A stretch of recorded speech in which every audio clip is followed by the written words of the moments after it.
Muy buenos días. Esta es una actividad, como es usual, de los días jueves, intermedio, que tiene la facultad, con el objetivo de tratar ciertos temas importantes para la vida académica y para la formación de los estudiantes. La facultad está siempre muy preocupada por ir más allá y poder debatir ciertos asuntos que están en la agenda pública, en la vida pública del país y que comprometen la participación democrática de los estudiantes como ciudadanos de este país. Tenemos con nosotros el día de hoy a dos invitados. Uno de ellos es Ángel Páez, que es además ha sido profesor de la facultad durante buen tiempo. Yo recuerdo que cuando era decana llegó a trabajar con nosotros en el curso de periodismo de investigación, ¿verdad? Sí. Él es fundador de la unidad de investigación del diario La República, dirigida por él desde 1990. Ha ganado en el año 98 el premio de la integridad periodística en Nueva York, y ese mismo año siguió estudios en el Centro de Estudios Hemisféricos para la Defensa en Washington, Estados Unidos. A mi izquierda, Pablo O'Brien, historiador y periodista. Ha trabajado en la unidad de investigación del comercio, tuvo una labor muy importante ahí y fue director en Panorama. Trabajó en la revista Caretas, en Somos, y actualmente es el jefe de la unidad de investigación de ATV. Se especializa en asuntos económicos y financieros y también es productor de documentales. En realidad nos acompañan el día de hoy dos periodistas de investigación que han tenido una incidencia directa en la investigación de algunos asuntos en el país. Por eso creo que es una gran oportunidad para que ustedes puedan conversar con ellos. Hay dos temas básicos sobre los cuales va a ser esta conversación. Uno es el de los petroaudios y el otro es el de los Wikileaks. Vamos a empezar con los petroaudios y vamos a empezar también con algunos videos cortos que motiven de alguna manera el debate. Tenemos en primer lugar un extracto de la cobertura de América Noticias sobre el caso de Petroaudios, al día siguiente de la denuncia hecha en Cuarto Poder por Fernando Rospigliosi. Canal 4 se apresura y libra de toda responsabilidad al presidente García. Este caso de los petroaudios, si ustedes recuerdan, viene del año 2008 y ha comprometido a personalidades políticas muy importantes y lo sigue haciendo. Entonces está muy presente en el debate político actual. Entonces vamos a ver brevemente el video, por favor. Sí, dile que tú seguro, como quiere el Ernesto ya consolidó su situación. Aquí hay una cosa que es muy delicada, hermano. Si Alan García le entera que está Rómulo, nos saca la mierda a todos, hermano. Claro, pero ese cojudo sigue apareciendo, pues. No, no quiere aparecer. Pero sí quiere, porque le mandan mails, copia de todos los mails a él. Y los mails, tú sabes que son perfectamente, se pueden, igualito que con el teléfono, lo pueden sacar. Porque yo le he escuchado decir, oye, 20 veces a Alan García que no quiere saber nada con Roma. Bueno, pues él está metido ahí. Yo lo que estoy haciendo para poder, yo no le estoy mandando ningún mail a él porque no quiero tener ninguna relación ni que diga de que yo como representante tengo vinculación con él. No, pero los noruegos sí le están mandando mails a él. Y es cuestión de los noruegos. Sí, pues. Y es cuestión de los noruegos. La única manera de salvarlo, y yo le encargué a uno de los abogados, al único abogado que tengo que me ayude en esas cosas, que es un doctor Ortiz, ya le he encargado que me vea la diferencia que hay entre el tráfico ilícito de ¿cómo se llama eso?, de influencias, y lo que son esta gente que tiene los lobbies. No, pues debe decir la verdad. Alan García es injusto con Rómulo. ¿Por qué? Porque Rómulo no tiene ningún cargo público. Sí, claro. Tampoco se puede prohibir a Rómulo que trabaje para ganarse los frijoles. El jefe de Estado arremetió contra los corruptos para quienes pidió todo el peso de la ley. Esto durante la ceremonia por el aniversario del combate de Angamos. Pero debió recordar también cómo Cristo, que trajo un reino de amor y de paz, era inflexible también con los corruptos, con los hipócritas. y los admonizaba: generación de víboras, sepulcros blanqueados, se oirá en el infierno el rechinar de sus dientes. Hasta recurrió a las enseñanzas bíblicas para despotricar con aquellos que saquean las arcas abiertas. El presidente Alan García aprovechó la ceremonia por el 129 aniversario del combate de Angamos para criticar a todos aquellos que no pueden seguir el ejemplo de Miguel Grau. Aquí mi compromiso y mi juramento ante Grau: que sean sancionados todos los corruptos, todos los débiles y los traidores, porque la corrupción es hoy una forma de traición a la patria. Bien. Entonces, a partir de este video vamos a pasar a la intervención, tratando de hacer algo muy dialogante, ¿no? O sea, conversando, pueden intervenir uno, el otro, y al final algunas preguntas de ustedes. La idea es, aparte de comentar el hecho como tal vez al final hacer alguna reflexión sobre cuál es el lugar del periodismo de investigación en el país y cómo debe proyectarse, pensando también en el gobierno que se inicia. A ver, empezamos, Pablo. Sí, a ver, yo quisiera hacer una pequeña tingencia, que se ha dicho que este video se propaló al día siguiente de que salieran los petroaudios a la luz pública. Y no es así. Ocurrió 4 días después. Los petroaudios salieron el 4 de octubre y acá, por lo que podemos ver, es el 8 de octubre, que es el día del combate de Angamos, para quienes no lo recuerden. Entonces, pasaron 4 días después y no fue América el que lo propaló, sino fue Comercio. De hecho, yo tenía este petroaudio. ¿Por qué sacamos este petroaudio donde efectivamente se desvinculaba a García de todo el tema? Porque a nosotros, como muchos de ustedes ya deben saber, nos dijeron que no iban a sacar los audios, estos no los iban a propalar, no iban a propalar la investigación en realidad que habíamos preparado en base a los audios, porque nosotros no queríamos utilizar los audios como primera fuente, o sea, sacar los audios y decir ahí hay unos audios entre esto y esto, sino más bien preparar una investigación y usar los audios como respaldo, ¿no? En el caso de que se negara que la información que nosotros propalábamos, etcétera, era falsa, íbamos a recién difundir los petroaudios. Ese era digamos, el esquema de publicación que se había armado hasta que, digamos, fue defenestrado Alejandro Emilio Quesada, ¿no?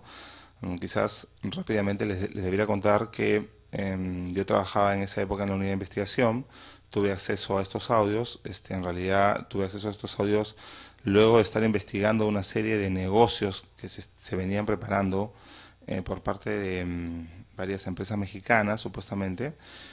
Había una preocupación por el ingreso de capitales mexicanos al país y que se decía de que estaban siendo monitoreados por concretamente personajes muy cercanos a García, como era Hernán Garrioleca, Rómulo, etcétera, y que había que monitorear eso, ¿no? Eso salió de una conversación, ahora lo puedo decir, entre Alejandro Emilio Quesada, Fernando Ampuero, quien habla, y Fritz Dubois. Entonces, ahí es donde se toma la decisión de iniciar una investigación sobre esto. Lamentablemente, cuando ya teníamos todo preparado para publicar, el directorio le quitó la confianza a Alejandro Emilio Quesada y puso a un nuevo director, que fue Francisco Emilio Quesada. Y cuando nosotros llevamos la investigación ante él nos dijo que quería reunir al Consejo Editorial. El Consejo Editorial del Comercio está compuesto por accionistas del Comercio, o sea, miembros de la familia Emilio Quesada, pero que de alguna u otra manera han desempeñado cargos periodísticos antes o durante la gestión, ¿no? Entonces se reunió efectivamente al Consejo Editorial, a pesar de que nosotros nos opusimos a eso, porque creíamos que era un tema que comprometía seriamente el nivel, digamos, de reserva que hay que tener cuando uno está haciendo este tipo de investigaciones, y porque creíamos que esa era una decisión del director y que no debiera ser sometida al Consejo Editorial, algo que jamás había ocurrido. Al Consejo Editorial se le informaba de las cosas, pero nunca se le pedía que ellos tomaran la decisión final. Eso ocurrió, por ejemplo, cuando nosotros, el 2004,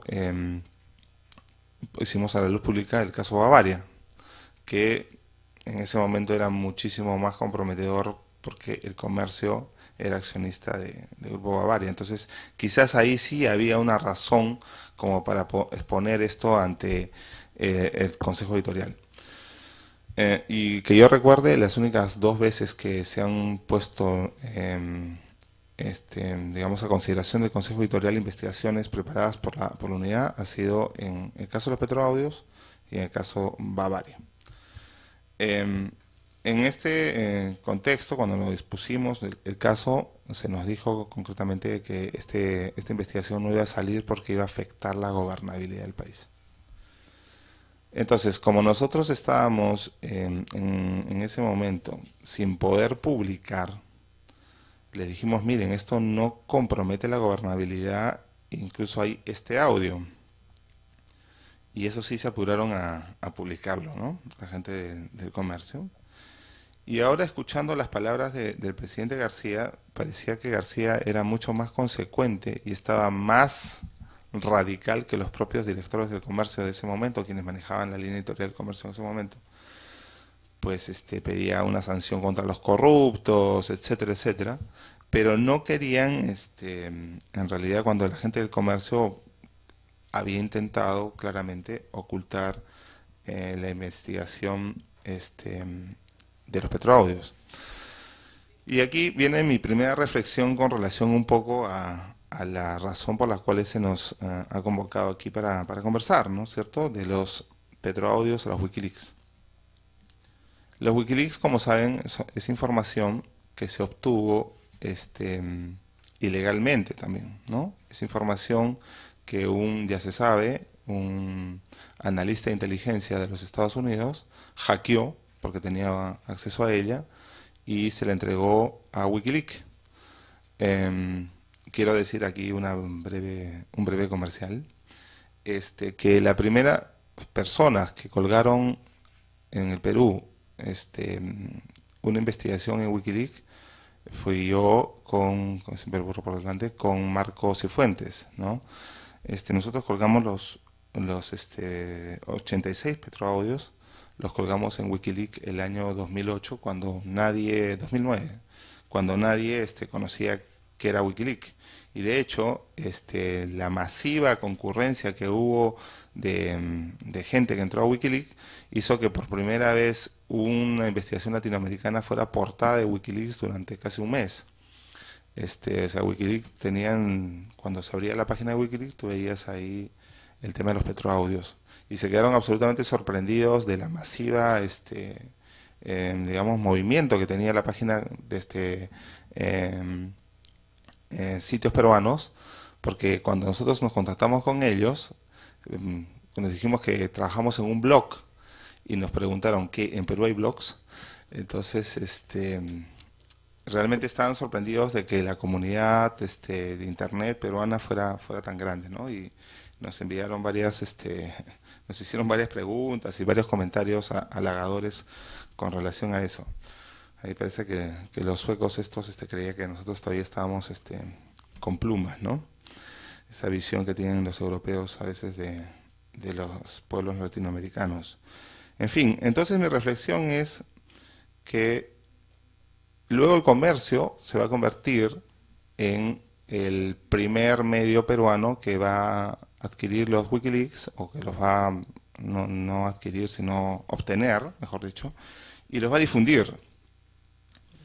Y entonces aquí hay una absoluta contradicción con relación a lo que ellos hicieron con el tema de los petroaudios, porque se negaron a publicar los audios, aludiendo o señalando o amparándose en que esto era vida privada, era una interceptación, era un tema ilegal y que por lo tanto no se podía publicar información que había sido obtenida ilegalmente, ¿no? Cuando queda claro que en los principios rectores del comercio se dice explícitamente, repito, que cuando hay material que puede provenir de una fuente ilegal y esta es de relevancia pública, es deber publicarlo, ¿no es cierto? Entonces, Y eso originó un enfrentamiento muy duro entre Perú 21, que seguía publicando los petroaudios, y siguiendo la investigación del tema de los petroaudios, y los directores y editorialistas del comercio. Entonces, que años después accedan a esta información que ha sido obtenida ilegalmente, demuestra este doble rasero, este doble parámetro para medir la información. O sea, cuando no afecta a la gobernabilidad del país o determinados intereses que yo quiero defender, entonces debe ser censurada. Pero cuando esta información no afecta a esos intereses, o más bien puede afectar otros intereses, que a mí me interesa, digamos, desnudar o atacar, entonces sí es válido publicarlo, ¿no? Y creo que esta es una práctica que no tiene nada que ver con el periodismo y que sí tiene que ver mucho con la política o con el manejo económico de las empresas, ¿no es cierto? Entonces, creo que uno de los grandes problemas que se ha vivido en este tiempo, del 2008 a la fecha, es que algunos medios, ¿no? Y aquí lo dejo para que, me imagino, Ángel querrá comentarlo. Yo creo que del 2008 a la fecha ha habido una creciente pérdida de credibilidad del periodismo, que se debe fundamentalmente a que se han abandonado los valores periodísticos. El de la objetividad, el de la neutralidad, el de la independencia, ¿no es cierto?, el de la responsabilidad y el de la búsqueda de la verdad, finalmente, ¿no?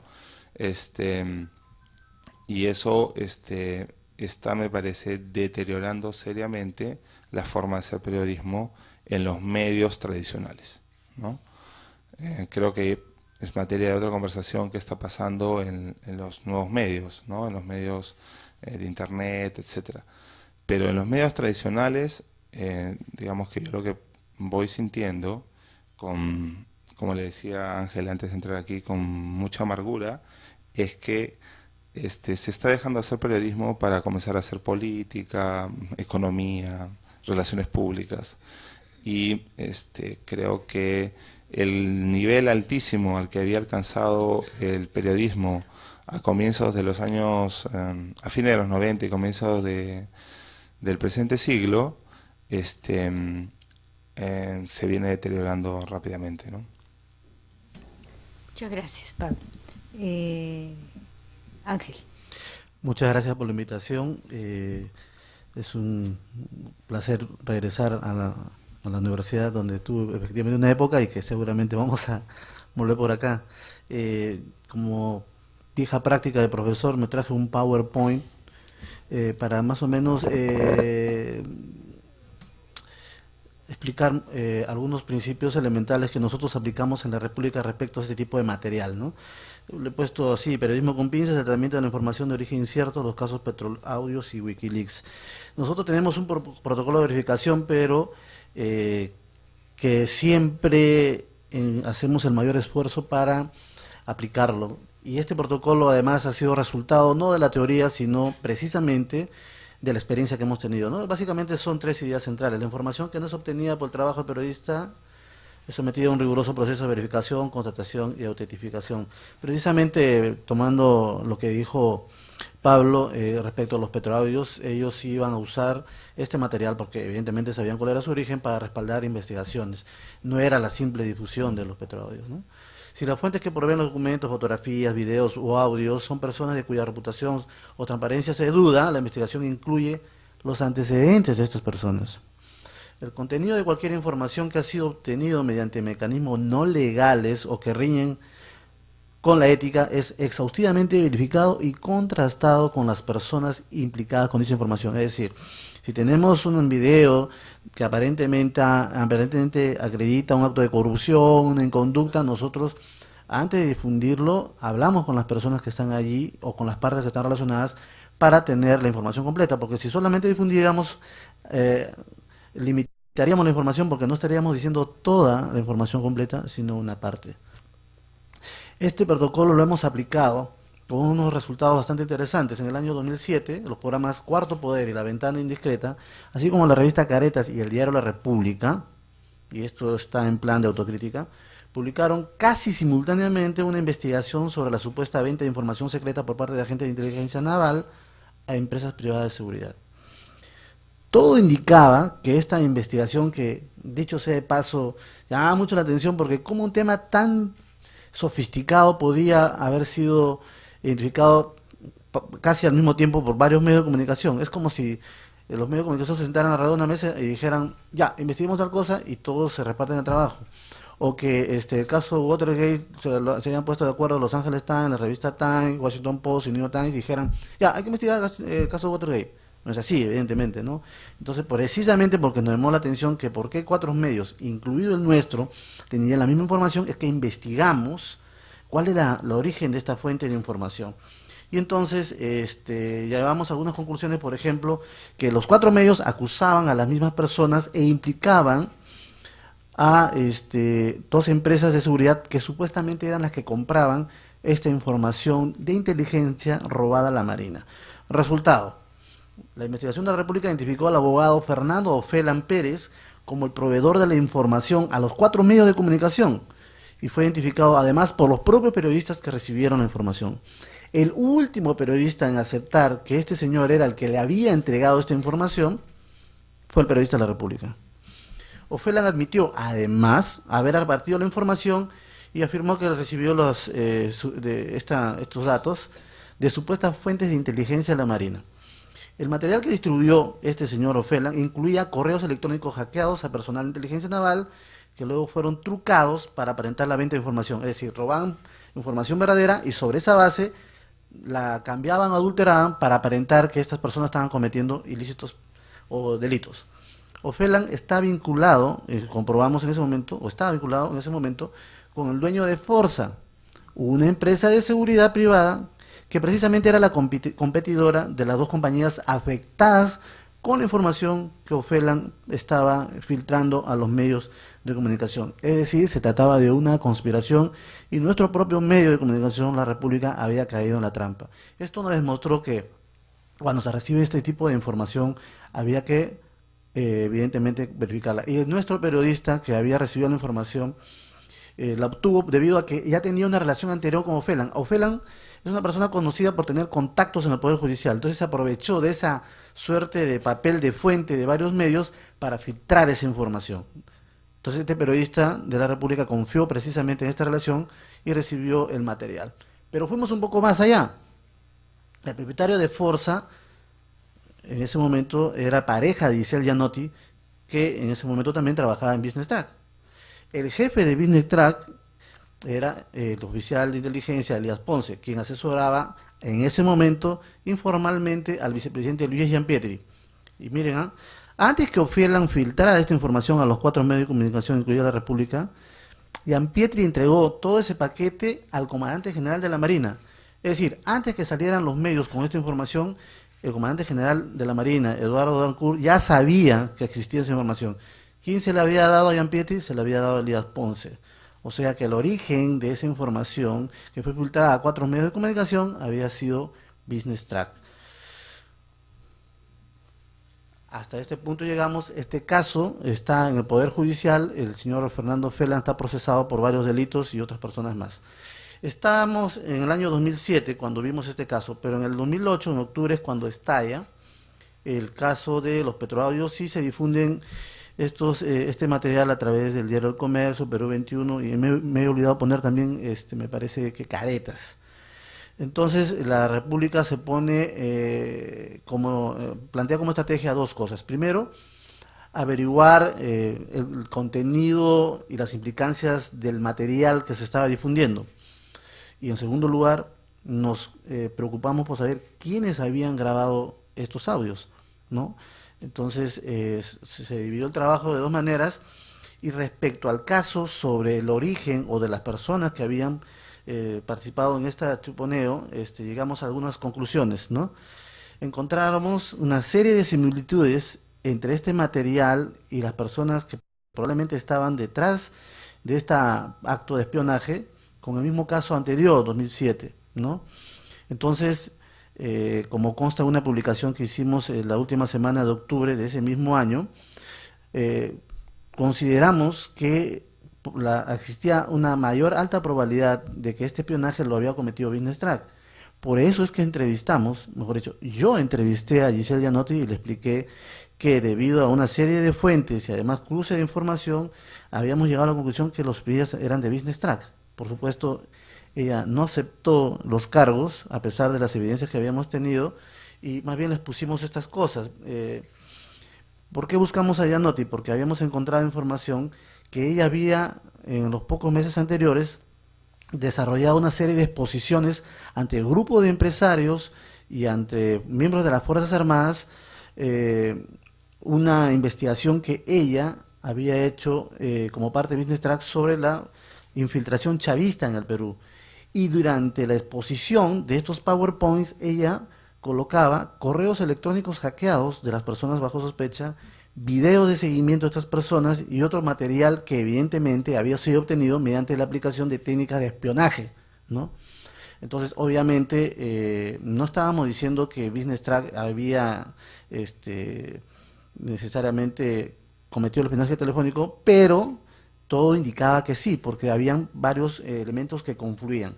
Además, al verificarse el origen de Business Track, se detectó que allí trabajaban esos oficiales de inteligencia, entre ellos Elías Ponce, que también estaba implicado como Felan. O sea, estamos encontrando coincidencias entre personas que habían participado en el acto en la operación del año 2007 con esta actividad. Como resultado de esto, bueno, después de los desmentidos que hizo Janotti, pocos meses después, en enero de 2009, precisamente cayeron detenidos Janotti y Ponce. Ellos fueron detenidos no por un trabajo de inteligencia, sino por la delación de un ex miembro de Business Track que tuvo un problema de dinero entre ellos, ¿no? Entonces, ¿cómo llegamos a identificar al Business Track? Es decir, recuerden que nosotros dijimos que cuando estalló el caso Business Track hubo dos investigaciones sobre los contenidos de los audios y otros para saber quiénes habían espiado. Y me estoy refiriendo a estas conclusiones respecto a este segundo punto. Como el caso de la supuesta venta de información de inteligencia en empresas de seguridad privada, en el caso de los petroaudios se trató de una sola fuente que filtró el material a la prensa. Los que filtraron la información justificaron sus actos con el mismo argumento de que luchaban contra la corrupción. Pero no se puede cometer un delito para denunciar otro delito. Los personajes que estaban detrás del caso de la divulgación de información de inteligencia falsa del año 2007 también estaban relacionados con Business Track del año 2008. Y para redondear esta historia, uno de los acusados de filtrar información falsa, el oficial Carlos Barba, en el 2007, después pasaría a trabajar a órdenes de Elías Ponce en Business Track, el 2008. O sea, había evidentemente una relación entre personas y hechos, ¿no? Entonces, este protocolo que en un principio expuse, que implica la verificación, confrontación y abordaje de las personas que están implicadas en este material, sean documentos, videos, audios, etcétera, también lo aplicamos en el caso de la documentación mediante la filtración de Wikileaks. ¿Por qué? Porque igual se trataba, si bien Wikileaks es una organización con credibilidad, la forma en que se obtenía este material no corresponde a la naturaleza propia del trabajo periodístico. Es decir, ese material no ha sido obtenido por periodistas, sino que es filtrado por una organización que a su vez lo filtra una persona que pertenece a otra organización, ¿no? En enero de 2011, por ejemplo, aplicamos este criterio. En enero de 2011, como parte del torrente de cables del Departamento de Estado norteamericano, Wikileaks filtró una comunicación del embajador estadounidense en Lima sobre las presuntas vinculaciones del general Paul da Silva con el narcotráfico. En ese momento, Paul da Silva recién iniciaba sus actividades como comandante general del ejército. En este caso, Wikileaks solo se limita a divulgar un documento, no lo contextualiza, no lo explica, no lo profundiza y mucho menos no se comunica con las personas implicadas por el contenido para obtener la versión de las mismas. Porque hay una gran diferencia entre un documento y una persona. Las personas son las fuentes humanas. Los documentos no tienen esa función. Obviamente nosotros no podemos interrogar un documento, pero sí podemos interrogar a una persona. Entonces, ¿qué hicimos cuando tenemos ese documento que había sido filtrado? Antes de que todos los documentos luego comenzaran a ser divulgados por el comercio, la República entrevistó al general da Silva y consiguió su testimonio respecto al contenido del cable revelado por Wikileaks. Si bien él negó, nosotros verificamos si había alguna investigación fiscal o judicial o antecedentes en la Policía Antidrogas sobre las presuntas relaciones de este señor con el narcotráfico, o si alguna vez había sido investigado. No encontramos nada. La República explicó en la publicación que el cable recogía la versión de una fuente militar anónima que entregó los datos a funcionarios de la embajada. Nada más, el documento solamente registraba lo que afirmaba esta fuente anónima. El protocolo de verificación se aplica en este caso cuando Wikileaks publica documentos cuyo contenido no ha sido cruzado con otras fuentes o no se ha registrado la versión de las partes comprometidas. Vuelvo a insistir, si nosotros publicamos solamente un documento que contiene acusación contra una persona y no hablamos con la otra persona, estamos entregando la información incompleta a los lectores, a la ciudadanía. Y nuestra tarea como periodistas es tratar de acercarnos lo más posible a la verdad. Y eso implica buscar complementar la información, especialmente en casos cuando esta información va a comprometer la credibilidad, la honorabilidad o la situación jurídica de una persona. Estamos obligados a buscar la información, es una regla. Pero también quiero decir algo, en medio del boom de Wikileaks y la difusión de los documentos secretos o de los cables de las distintas embajadas en el mundo de Estados Unidos, quisiera recordar que antes de Wikileaks existen algunas organizaciones que hacen lo mismo pero mediante otros métodos. Por ejemplo, hay una organización muy importante que hace más de 30 años que se llama la National Security Archive, que es de la Universidad George Washington, en la capital de Estados Unidos, que se dedica a desclasificar documentos desde las distintas agencias gubernamentales norteamericanas, la DEA, el FBI, la CIA, el Pentágono, el Departamento de Justicia, etcétera. Lo que pasa es que en Estados Unidos hay un mecanismo legal que es el FOIA, ¿no? Mediante el cual los ciudadanos norteamericanos pueden requerir información sobre determinada época o sobre determinados temas. Entonces, esta organización, el National Security Archive, precisamente se dedica a desclasificar ese tipo de documentos. Es así que en el año 2001 y 2002 desclasificaron más de 300 documentos relacionados a las actividades ilícitas de Vladimiro Montesinos y también sobre todo la corrupción del régimen de Alberto Fujimori y Vladimiro Montesinos. Ese material luego ha servido como parte, fue acreditado por la defensa de las víctimas de los casos Barrios Altos y La Cantuta, para el proceso contra Alberto Fujimori. Y precisamente si uno puede leer, y si uno lee la sentencia contra Fujimori, están ahí referidos estos documentos desclasificados por National Security Archive. Dicho sea de paso, la Junta Militar Argentina, más precisamente el expresidente Videla, fue condenado también con información que estaba contenida en documentos desclasificados por esta organización. O sea, también se puede hacer desclasificación mediante las vías legales. Ahora bien, la gran diferencia además de National Security Archive con Wikileaks es que esta organización documenta, investiga, hace entrevistas y hace un web background de toda la información contenida en la documentación. En otras palabras, no se trata solamente de difundir como ventilador una información obtenida ilegalmente. Como resultado de toda esta experiencia, les voy a pasar algunas conclusiones que hemos obtenido en este tipo de trabajo. Antes de publicar un documento, un audio, una fotografía, un video, un manuscrito que relaciona a una o varias personas con actos ilegales, estos deben ser sometidos a un riguroso proceso de verificación que incluye confrontar a los sospechosos. Limitarse a difundir este tipo de material de dudoso origen es una grave falta ética, una irresponsabilidad, una mala práctica. Con mucha mayor razón si se sabe que los proveedores de la información, audios con conversaciones suponeadas, videos con grabaciones subrepticias, documentos robados, son personas de dudosa reputación o con antecedentes de inconductas. Hay que dudar de las fuentes que entregan material armado, ¿no? Como Fernando Felan, que les he mencionado, para su inmediata publicación y que atribuye actos delictivos a las personas. La mejor defensa para evitar la manipulación es la verificación para la obtención de la información de calidad. Creo que con estas ideas podemos ya ingresar a debatir algunas cuestiones de fondo de ambos casos, tanto Petroaudios como Wikileaks, que están muy relacionados, ¿no? Porque se trata de material informativo que es obtenido mediante mecanismos no formales o probablemente hasta ilegales, ¿no? Gracias. Sí, bueno, yo básicamente estoy de acuerdo con todo lo que ha dicho Ángel. Estoy plenamente de acuerdo que uno de los problemas que está habiendo últimamente en el periodismo es que se están olvidando de la verificación y la corroboración de información y que prácticamente lo que se viene haciendo es obtener un dato fuera de, digamos, a través de alguna fuente y simplemente lo que se hace es inmediatamente ponerlo a la luz pública.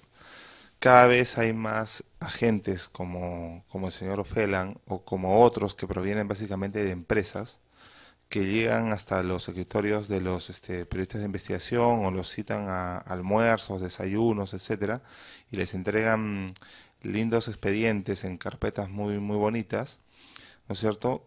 En donde la primera página siempre es una ayuda a memoria, eh, en la que obviamente te invita a solamente leer, darle lo que nosotros llamamos en periodismo voltearla y publicarla tal cual, ¿no es cierto? Y supuestamente debajo están todos los documentos que sustentan lo que está en esa ayuda de memoria. La mayoría de las veces que yo he hecho una revisión de muchos de esos documentos, me llevan a veces a conclusiones completamente diferentes a las que dice esa ayuda de memoria y por el contrario me han servido como digamos que la pita que me ayuda a seguir una pista para descubrir un caso totalmente diferente al que me querían, digamos que ofrecer o vender. Y entonces creo que uno de los mayores peligros que hay actualmente en el periodismo es que hay muchísimos de estos agentes de prensa, de estos relacionistas públicos, etcétera, que se acercan muy sonrientes, muy contentos, muy bien vestidos, a ofrecerte este tipo de información a cambio de que la publiques y eso sí te dicen, mira, pero esto también se lo he dado a otro periodista, entonces sería bueno que lo saques lo antes posible. Cosa que de esa manera tú no tengas tiempo de revisarlo ni contestarlo, ¿no? Una de las cosas que yo he aprendido y que aplico como un método es siempre dejar esas cosas sobre mi escritorio y recién revisarlas un mes después.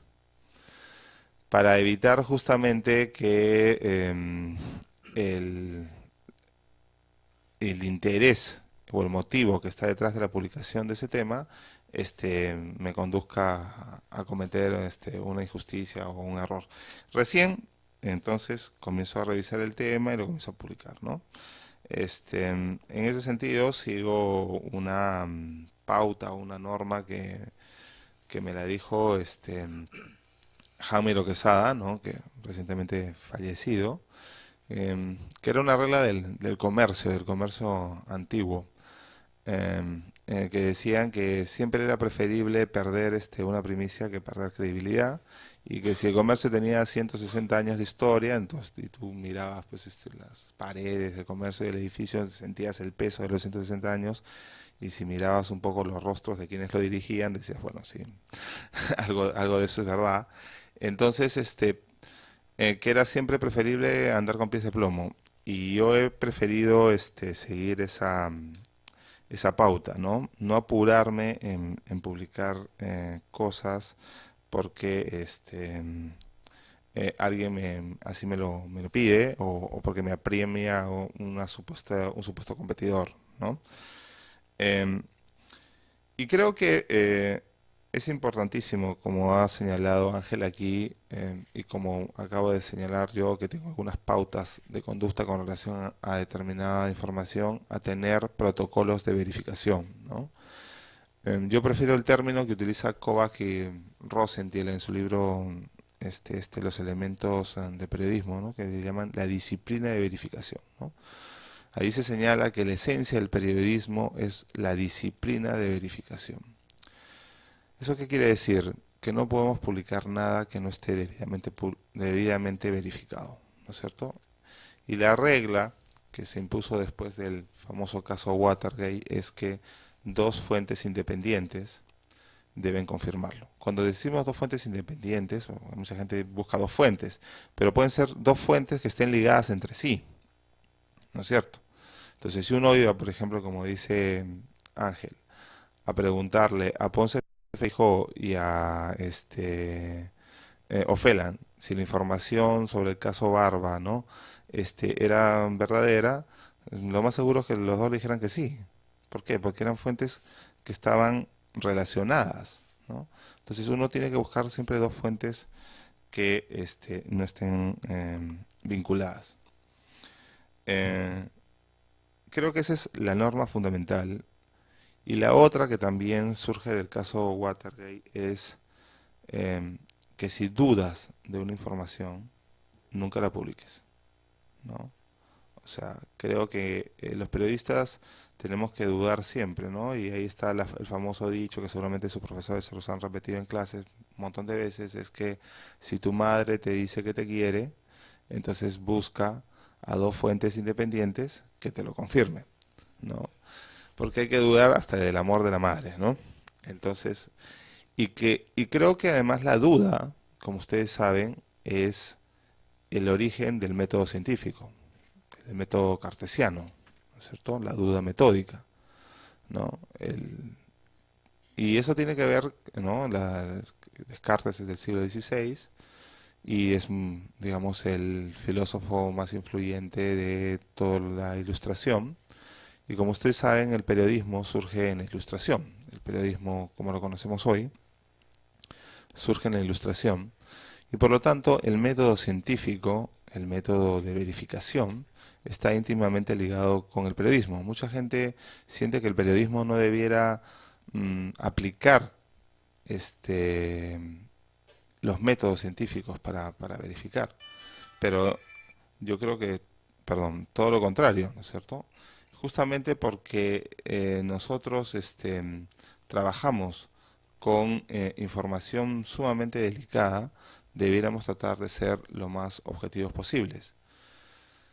Y la mayoría de gente me va a decir, pero es imposible ser objetivo, ¿no es cierto? ¿Cómo podemos ser objetivos? Bueno, lo que pasa es que la gente se equivoca y que hay un problema semántico. No es que tú seas objetivo, no se está buscando que tú seas objetivo, sino que tu método sea objetivo.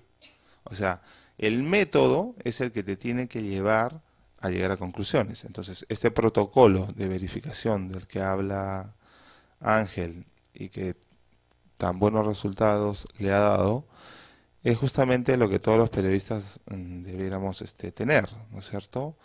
O, si prefieren, una disciplina de verificación. Reglas que hay que seguir antes de publicar información. No solamente información, digamos ya, compleja o polémica, como pueden ser los Wikileaks o los petroaudios, sino todo tipo de información. Si no, dejamos de hacer periodismo. Nos convertimos en simples divulgadores. ¿Para qué venir a la universidad si podemos ser buenos chismosos? ¿No es cierto? O sea, simplemente es repetir lo que otro nos dijo. O simplemente colgar la información que otra persona nos dio, como hace Wikileaks. Wikileaks no es un medio de comunicación, es simplemente un medio o un depósito que sirve para publicar información que otros no han querido publicar, ¿no? O que no han querido verificar.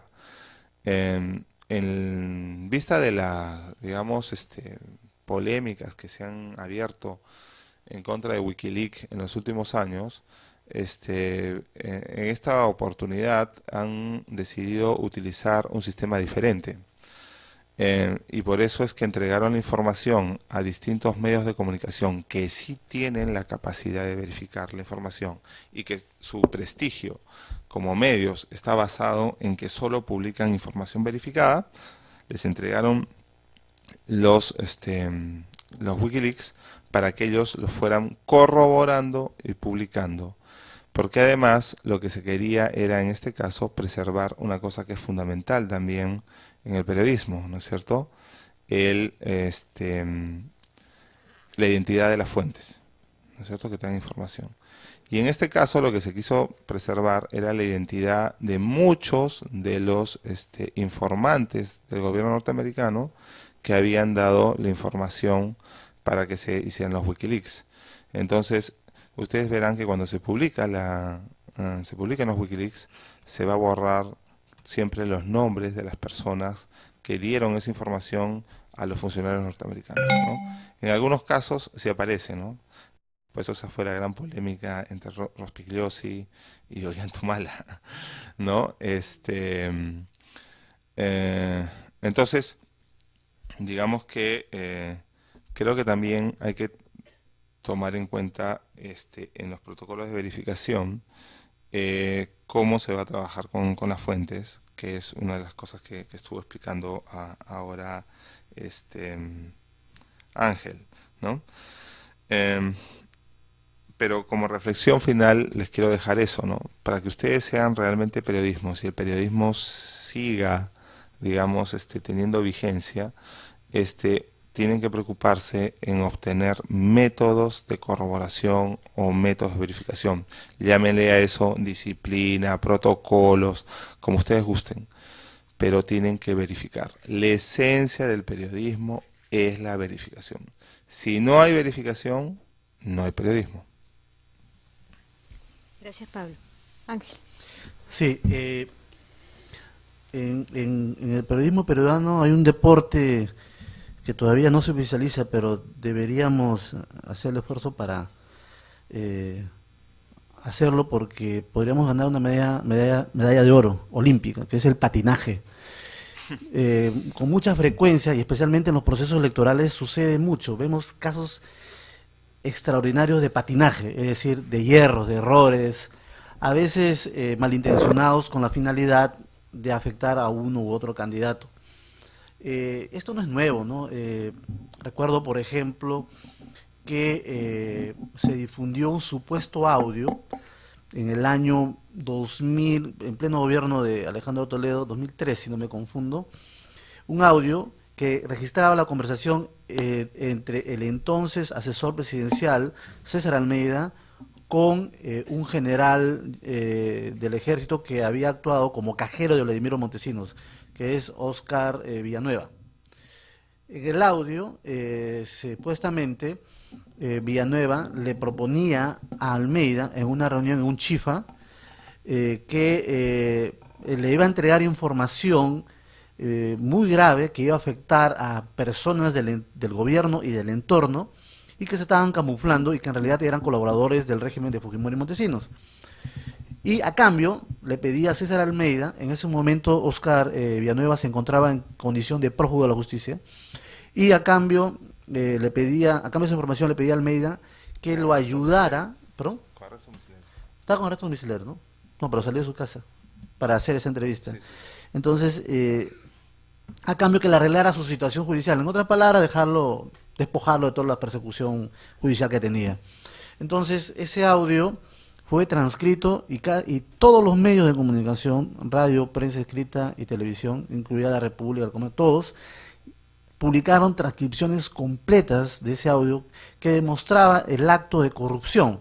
De hecho, ya había un delito en que un funcionario del Estado, más aún si era el asesor presidencial, se reuniera en secreto, clandestinamente, con un prófugo de la justicia o con alguien que estaba procesado por un caso de corrupción. Entonces, durante el proceso judicial contra Almeida, que fue a la cárcel, se hizo una verificación técnica del audio, y 3 peritajes, uno de ellos en el extranjero, determinaron que el 75 o el 80% del audio era inaudible, es decir, no se podía escuchar claramente lo que había allí. La fuente de ese audio era un personaje que trabajaba para el general Oscar Villanueva y que habían conseguido y que había encontrado en ese papel una fuente de dinero. Vendía todo lo que había podido sacarle del escritorio de Oscar Villanueva Vidal, y entre otras cosas supuestamente... ¿Perdón? Que se acaba de suicidar. Sí, ¿no? Se acaba de suicidar, dicho sea de paso. Este personaje se dedicaba a vender esa información a los medios, y supuestamente él grabó esa conversación entre Villanueva Vidal y César Almeida, y él mismo se ofreció a hacer la transcripción. Pero lo que no le había dicho al periodista que le había entregado este audio, y este periodista a su vez difundió a todos los medios de comunicación esta transcripción, es que en realidad la grabación era muy mala. Por eso es que cuando se hace el peritaje, no se encuentra ni siquiera la diferencia de quién dice qué palabra, si Villanueva dice una cosa, si Almeida lo otro. Entonces, a todos los medios de comunicación patinaron al mismo tiempo. Es uno de los grandes escándalos que ya pocos recuerdan, y que se debió a que los periodistas, a los medios de comunicación, no se tomaron el trabajo de verificar si el contenido era correcto o era falso. O sea, simplemente agarrar la transcripción y escuchar el audio. Si hacían eso, se iban a dar cuenta que gran parte de esa transcripción había sido inventada.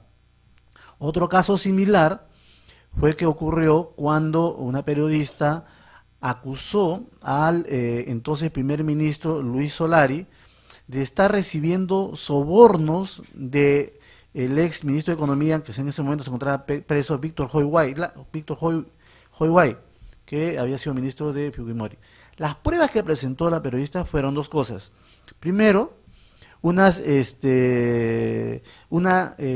récord de llamadas telefónicas de un teléfono del domicilio de Luis Solari, donde se registraban comunicaciones en altas horas de la noche a un número de teléfono que pertenecía a una farmacia que a su vez era parte de una red de negocios de Hoy.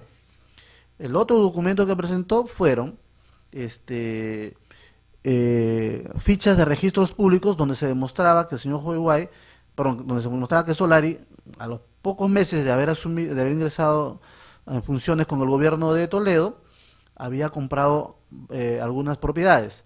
Según la periodista, esta conexión con Hoy le estaba significando a Solari un ingreso de dinero porque supuestamente iba a arreglar la situación judicial o penal o carcelaria de Hoy, y que el beneficio de este dinero lo estaba invirtiendo Solari con compra de bienes. O sea, supuestamente la demostración de enriquecimiento ilícito o signos exteriores de riqueza eran las compras de estos inmuebles, 2 consultorios y dos casas. En plena emisión del programa se presentó Luis Solari muy molesto y primero que todo reclamó por el hecho de no haber tenido la oportunidad de descargar la acusación de la periodista, porque para empezar no le habían preguntado sobre los números de teléfono, la llamada nocturna, y él llevó como prueba una puerta de un velador, que era el velador del dormitorio de su esposa, quien era la que llamaba en las noches a la farmacia porque tenía un mal en esos días y llamaba para que le trajeran medicamentos, ¿no? Y él decía que ni siquiera sabía qué farmacia era. Y en segundo lugar, demostró que las propiedades que habían sido compradas fueron hechas con sus hermanos mediante un crédito que se pagaba en 25 o 30 años, ¿no? Ni un corrupto saca una cosa así, sino que lo compra al casa, en fin. Pero lo más llamativo es lo siguiente: ¿cómo hizo esta periodista para fijarse en el caso de Luis Solari, que supuestamente estaba relacionado en este caso de corrupción? Todo indica que fue alguien que le llevó esta hoja de comunicaciones telefónicas, porque nadie va a Telefónica o a Claudia a preguntar y a pedir, quiero ese récord de telefónico de tal persona. No es así. Hay todo un formulismo, cualquiera no se le da esa información. Entonces parece que ha habido una persona que le armó el muñeco, como decimos, ¿no? Mira, Hoy está llamando a esta farmacia, que es de Hoy está en la cárcel, y este señor está buscando negocios, y como debido a esta relación se está enriqueciendo, acá están las propiedades, y se le sacan las fichas. Le armaron el muñeco y él simplemente vistió la historia, ponchando la casa de ponchando la casa de Solari, ponchando los negocios de Hoy, etcétera, etcétera. Y al final el director del programa tuvo que pedir disculpas porque se trataba de una fabricación absoluta de pe a pa, ¿no? Entonces, eso fue también otro caso de patinaje. O más recientemente, cuando la revista Garetas publica unas fotografías de Javier Reategui durante la primera parte de la primera vuelta, sí, supuestamente relacionando a esta familia, a miembros de la familia Sánchez Paredes con familiares o miembros de la familia de Javier Reategui, y de alguna manera dando a entender, sin decirlo, pero diciéndolo, que no es lo mismo, pero es igual, ¿no? Que los Sánchez Paredes estaban financiando o estaban detrás de la campaña de Toledo. Entonces, la revista en el siguiente número, en lugar de rectificarse, provee más información y esta vez coloca fotografías de un supuesto matrimonio donde también estaba un presunto sobrino de Javier Reategui. No era ni el sobrino, porque ni siquiera le habían preguntado ni nada, y fue una segunda patinada así en tiempo récord. Entonces, Javier Reategui hizo algo que deberían hacer muchos. Se enteró que la revista Garetas forma parte del Consejo de la Prensa Peruana, y que el Consejo de Prensa Peruana tiene una comisión de ética, donde una persona que se considera que ha sido maltratado, no le han dado la oportunidad de dar su descargo, etcétera, presenta su queja para que el medio de comunicación se rectifique. El Tribunal de Ética le pide la versión al medio de comunicación, hacen la evaluación de los hechos y después sale un resultado. Si el medio de comunicación no tiene la razón, entonces se le tiene la obligación de publicar en un espacio amplio una rectificación. Y eso es lo que precisamente logró Javier Reategui. Aretas no pudo demostrar los hechos, no pudo sustentar su información simplemente porque no lo había verificado, había especulado y entonces tuvo que publicar hace un mes y medio, 2 páginas completas diciendo por mi culpa, por mi grandísima culpa, yo me equivoqué, hubo un problema de protocolo de verificación o de disciplina de verificación, etcétera, ¿no? Pero eso lamentablemente no funciona en todas partes. Recuerdo que también el programa La Ventana Indiscreta publicó 5 informes tratando de demostrar que el ministro de Defensa de la época de Toledo, Aurelio Loré de Mola, supuestamente estaba involucrado en negocios de armamentos con la familia Toledo, etcétera, ¿no? A él nunca lo entrevistaron, o cuando lo entrevistaron lo negaba, pero editaban su información. Entonces, en ese momento, Frecuencia Latina era parte del Consejo de la Prensa. Entonces, para evitar la sanción ante el Tribunal de Ética, que dicho sea de paso, ganó en 5 ocasiones sobre Loré de Mola porque demostró que nunca fue consultado y con la información era falsa, este programa, su conductora dijo públicamente, nos retiramos del Consejo de la Prensa, ¿no? Para evitar evidentemente la sanción. Entonces, lamentablemente, como dijo Pablo, en el último proceso electoral, se han cometido asesinatos así de lo que significa un protocolo de verificación notorios, ¿no?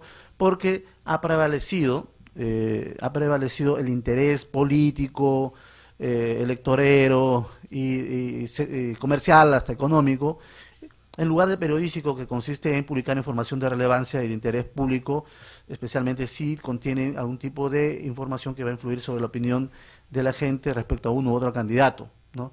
Ha habido investigaciones notables, pero han sido mínimas comparada con el tsunami de información que se puede considerar como denunciología. La denunciología es una vieja práctica del periodismo nacional que consiste en divulgar información que va a afectar a una persona o varias personas sin verificación, y más aún tiene por característica que no cuenta con la versión de la persona que es afectada por este material.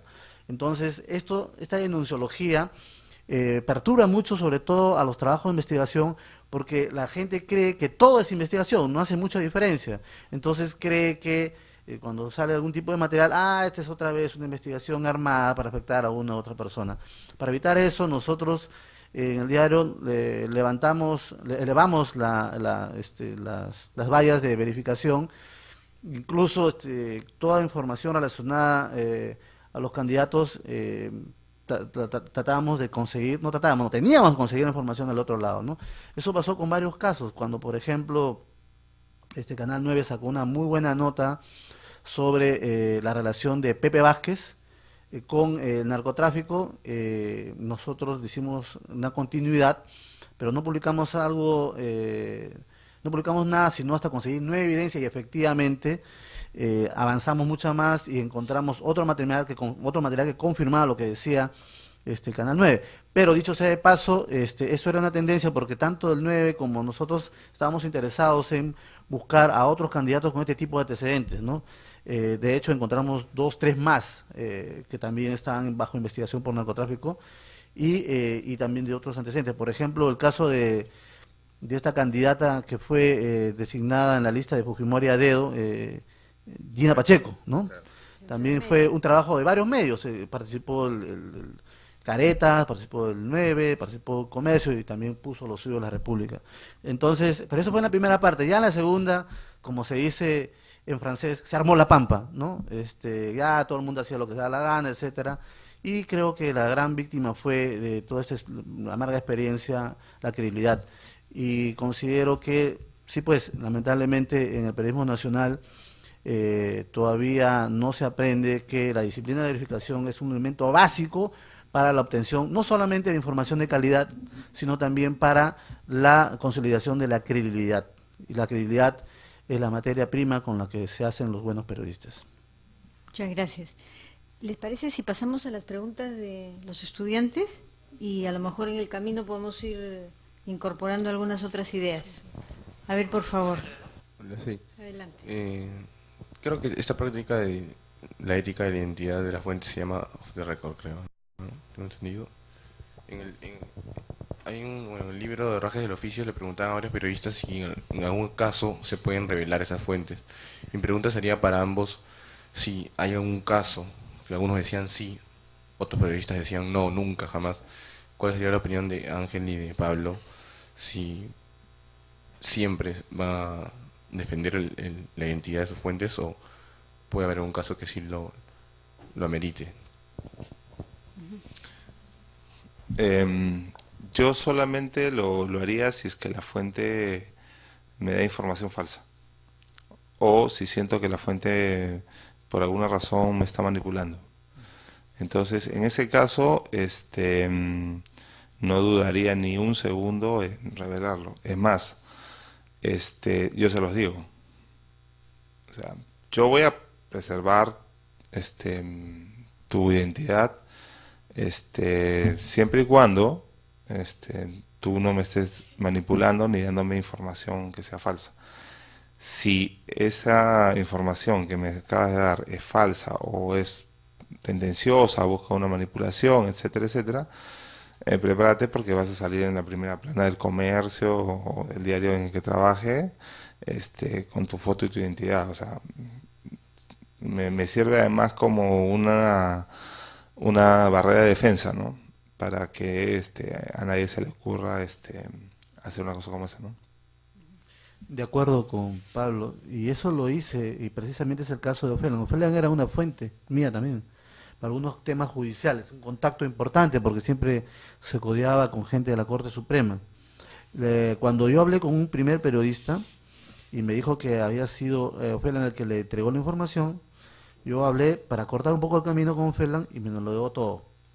Digo, ¿estás seguro que tú no has sido? No, yo no he sido. Bueno, cuando estuve con la segunda confirmación, la tercera confirmación y la cuarta, al final, fui a hablar con él y dije, bueno, o aceptas una entrevista o publico simplemente mi versión. Entonces él me dijo, bueno, no me queda ninguna opción, así que ya aceptó la entrevista. Le dije, pero vas a salir en portada.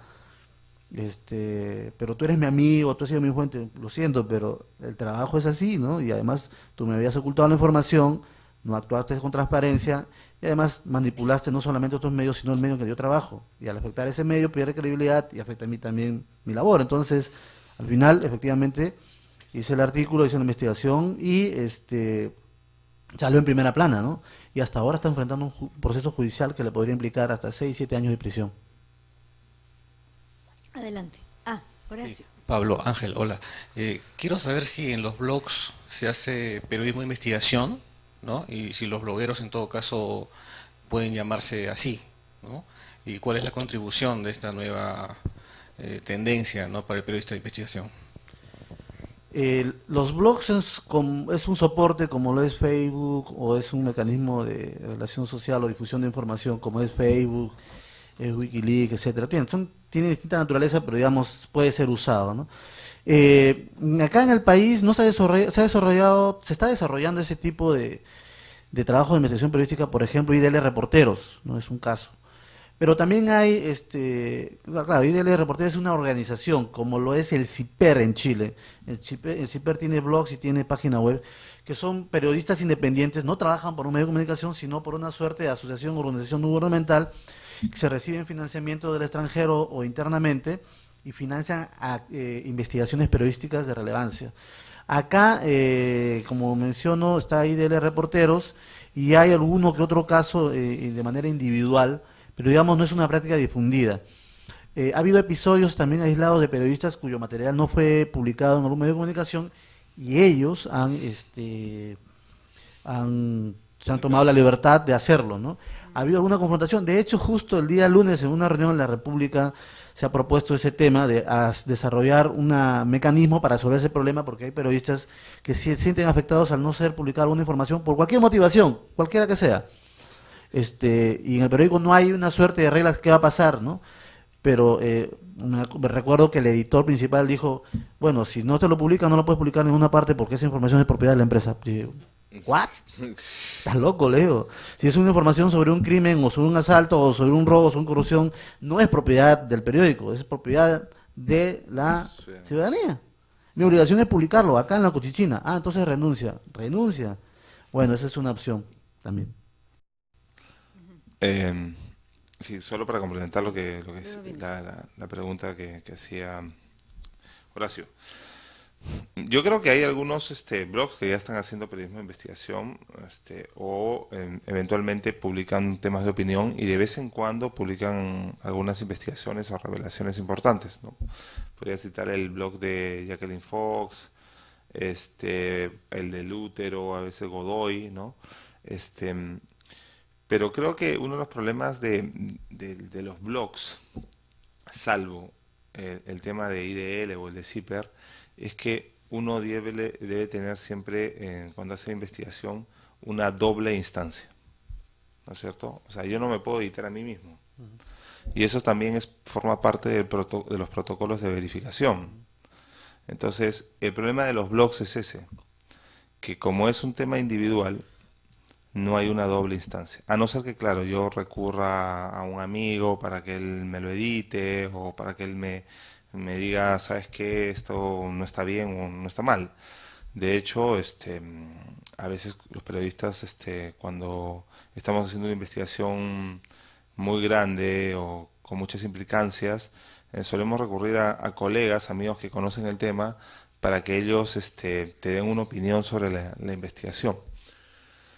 Pero creo que esa doble, incluso triple instancia que hay en los medios tradicionales o constituidos es vital para entender cómo se llama el trabajo periodístico de verificación, ¿no? Porque primero un reportero de investigación pasa su trabajo al editor.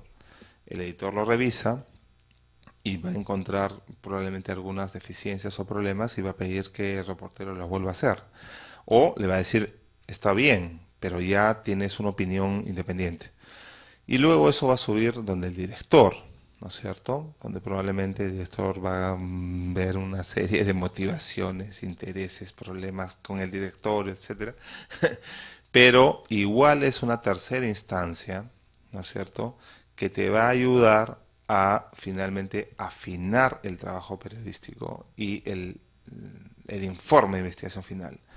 Yo creo que esa es la gran diferencia entre el trabajo más fino, más, digamos, profesional, si ustedes quieren, que se da en los medios tradicionales y el de los blogs. Esa es la gran diferencia, ¿no?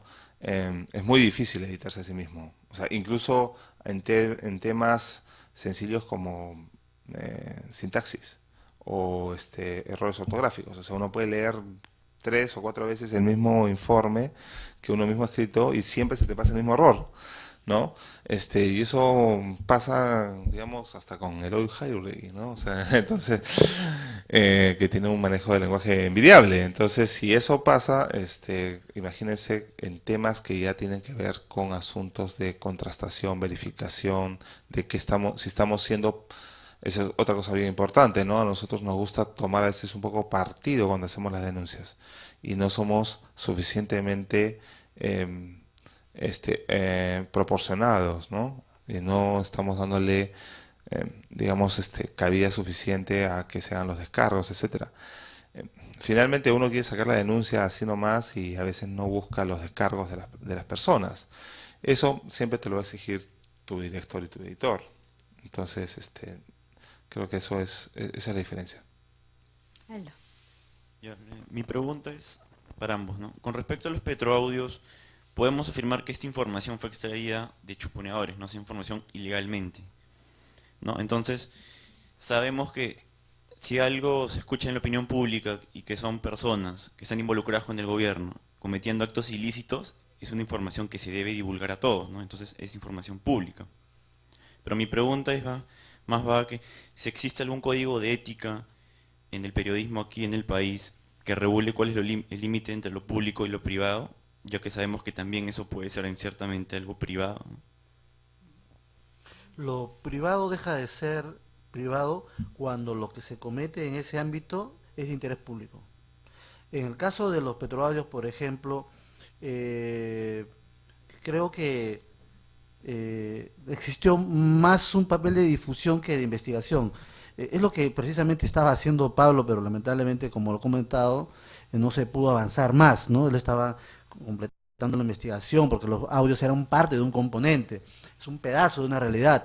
De hecho, hace poco, antes de terminar las últimas emisiones del programa de Rosa María Palacios, ella relató que recibió material manipulado, por ejemplo, el video de una persona que supuestamente registró a Carlos Raffo proponiéndole un dinero para inscribirse en la lista, y después consiguen el audio, el video original, y había sido cortado y editado, pero parecía perfectamente que era cierto. Es más, en el Día de la República llegó ese audio y descartó porque no tenía... un video, ¿no? Y entonces, para eso precisamente está este criterio básico de lo que se debe hacer con este tipo de información cuando proviene de este tipo de fuentes. Mucho más si es que esta información va a implicar la revelación de un supuesto delito o va a implicar a personas, ¿no?, con delitos. Entonces, el protocolo es así, en blanco y negro. Toda información que proviene de fuentes no comunes, es decir, que no son conocidas por el periodista, deben ser verificadas y deben ser contrastadas, y más aún con la propia persona que va a ser relacionada, para tener una idea completa de los hechos. A ver, con relación a eso, mira, en una misma conversación telefónica, ¿no es cierto?, puede hablarse de cosas íntimas. De hecho, la mayoría de las conversaciones que uno tiene diariamente son de cosas íntimas. Pero puede ser que haya un extracto en donde sí se hable de un negociado. Entonces, puede ser que el tipo haya estado comentando durante 30 minutos cómo tuvo relación con 3 mujeres el día anterior y cómo le sacó la vuelta a su mujer, y en los últimos 5 minutos simplemente contar que, bueno, se está yendo a Rusia para comprar armas, ¿no es cierto?, y que ya todo está armado, ¿no es cierto?, que ya está todas las cosas ahí, que su comisión se la van a depositar en su bono de éxito, como decía Kimper, se lo van a depositar en una cuenta en Suiza. Entonces, lo correcto es publicar solamente la parte que habla del tema del negociado, que sí es un tema público. El resto, si se acostó con 3 o 4 mujeres y se le sacó la vuelta a su mujer, no es un tema relevante, a no ser que sea quizás un artista, ¿no es cierto? Entonces, ahí, ¿no?, hay todo un tema. ¿Por qué los artistas? O un periodista, díselo ahí. Ahí hay todo un tema, porque supuestamente los artistas tienen menos vida privada que otros, que los políticos, por ejemplo, aunque Alan García dijo que un político no tiene vida privada. Ojo, él mismo lo reconoció. Entonces, creo que los personajes públicos tienen menos vida privada que otros, ¿no es cierto?, y que por lo tanto sí se puede expurgar de alguna manera en eso. ¿Por qué? Porque viven de su imagen pública. Entonces ahí hay un tema que siempre es polémico y siempre habrá que discutir, ¿no? Solamente para completar, sí, Teresa, ese es el caso de Raúl Díaz Canseco, cuando el diario Correo publica que Raúl Díaz Canseco había aprobado varias normas que beneficiaban a un empresario, y que ese empresario era padre de una supuesta, presunta, sospechosa novia de Raúl Díaz Canseco. Raúl Díaz Canseco a desmentirlo, decir que era absolutamente falso, que era mentira, porque ¿cómo se le puede acusar a este tipo de atribuciones que no eran ciertas, bla, bla, bla, bla? Y dijo, porque además, ¿cómo dijo? ¿Cómo la frase? Porque hasta Dios amó, no sé qué cosa, dijo una guachafada de telenovela mexicana. Entonces, después, a algunos meses, aparecen sospechosamente unas fotografías que un presunto paparazzi o paparazzo tomó en Miami, unas fotografías en las que aparecía él con esta muchacha que él negaba, y que evidentemente comprobaban o demostraban lo que él había afirmado no era cierto. Entonces, efectivamente, probablemente el comercio le faltaba esa fotografía, o quizás el recibo de un hotel o un video de algo, pero lo cierto es que faltó allí en esa investigación tener un elemento adicional para confirmar la relación. No basta lanzar la sospecha, ¿no? Profesor Eloy Jauregui. ¿Qué tal? ¿Cómo está? A ver, apelando a la experiencia de estos dos prestigiosos periodistas, ¿A quién se le debe tener más temor? ¿A la fuente con toda su parafernalia de imaginación para decirnos secretos? ¿O al propietario del medio con todo su poder para impedir que seamos periodistas profesionales óptimos, para impedir que nos ganemos los frijoles? Pregunto esto porque los alumnos siempre me preguntan, oye, yo hago una extraordinaria investigación, pero ¿me la van a publicar? Algo de eso creo que tiene que ver, Pablito. Quisiera que nos cuente, a ver, ¿de qué vive Pablo ahora que dejó de trabajar en el comercio? Bueno, ahora estoy como editor de Canal 9 y sigo teniendo los mismos problemas que tenía en el comercio y creo que peores. Ese es el problema típico, ¿no? Pero, a ver, para ser un poco jaureguista diría, la fuente es mujer, entonces hay que tenerle siempre miedo a la fuente, que al propietario que es masculino. En todo caso, yo prefiero pelearme con el propietario, pero a quien sí le tengo que tener miedo es a la fuente, porque la fuente me puede manipular, me puede dar información falsa. Yo me preocuparía muchísimo más del tema de la fuente, y ya la otra pelea es una pelea post, ¿no? Y por último está siempre el camino que planteó ahora pues Ángel, ¿no? Y que en determinado momento tuve que seguir yo, que es el de los blogs para poder publicar. Entonces, ese es, creo yo, la única manera de buscar. Y creo que también además ahora hay una mayor diversidad de medios, entonces uno puede buscar dónde publicar, ¿no? Sé que por ahí voy a ser un poco políticamente incorrecto, pero yo tenía una investigación contra Ollanta, ¿no? Y todo el mundo ha dicho aquí que todos los medios estaban en contra de Humala y que nadie quería publicar cosas a favor de Humala y solamente a favor de Keiko. Bueno, yo tengo una investigación contra Ollanta bastante polémica y creo que muy bien corroborada sobre sus vínculos con el narcotráfico cuando estuve en Madre Mía. Bueno, esa investigación nadie me la quiso publicar.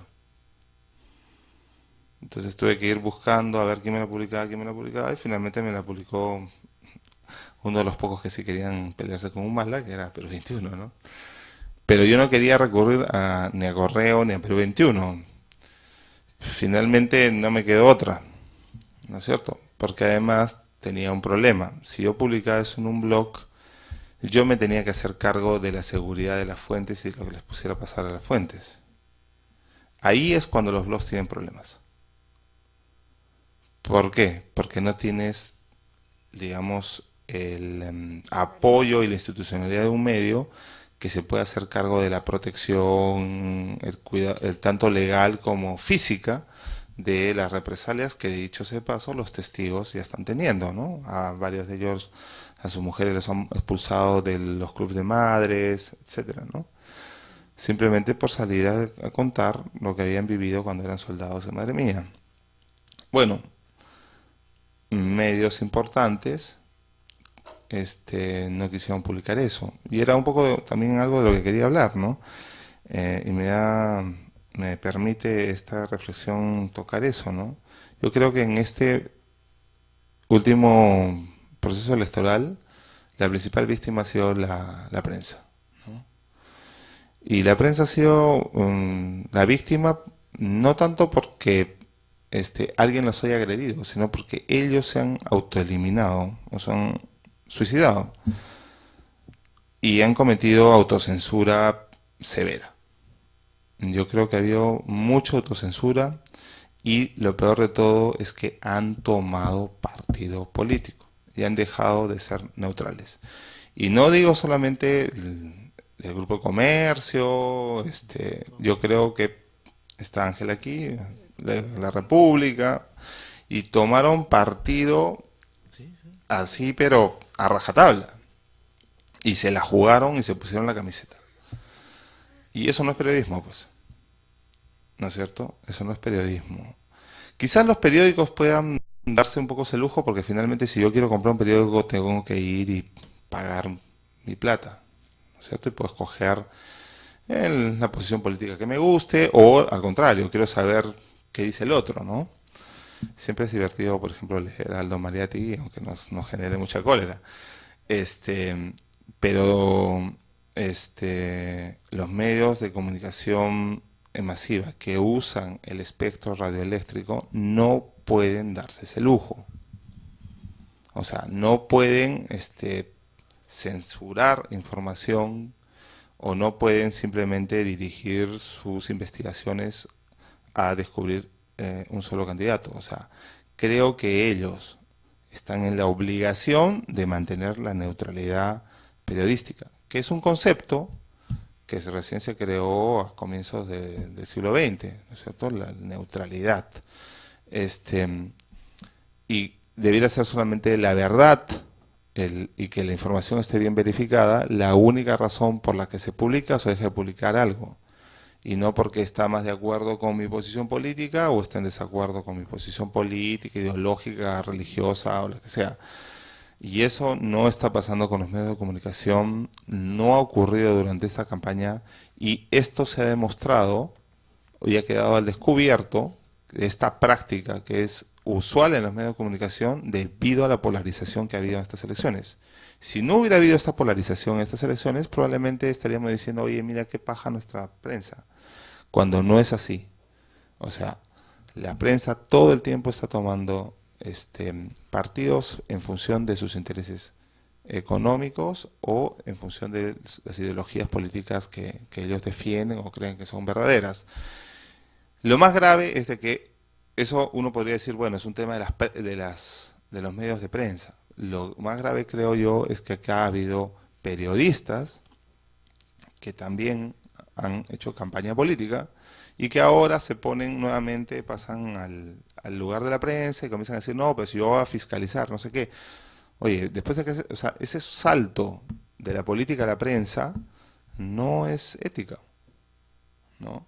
Y todo el tiempo lo están haciendo y nadie les dice nada.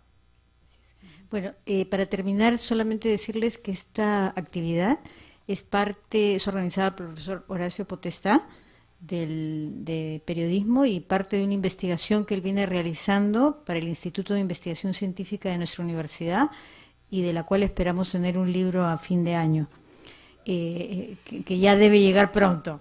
Y decirle a nuestros invitados, tal vez recogiendo el interés que han manifestado nuestros alumnos acá, que les agradecemos de verdad su presencia. Nunca es fácil venir a las 11 de la mañana a la universidad a una actividad, es un esfuerzo que realiza, y créanme que nosotros aprendemos mucho de vuestra experiencia. Muchas gracias y un aplauso, por favor. Gracias por la invitación.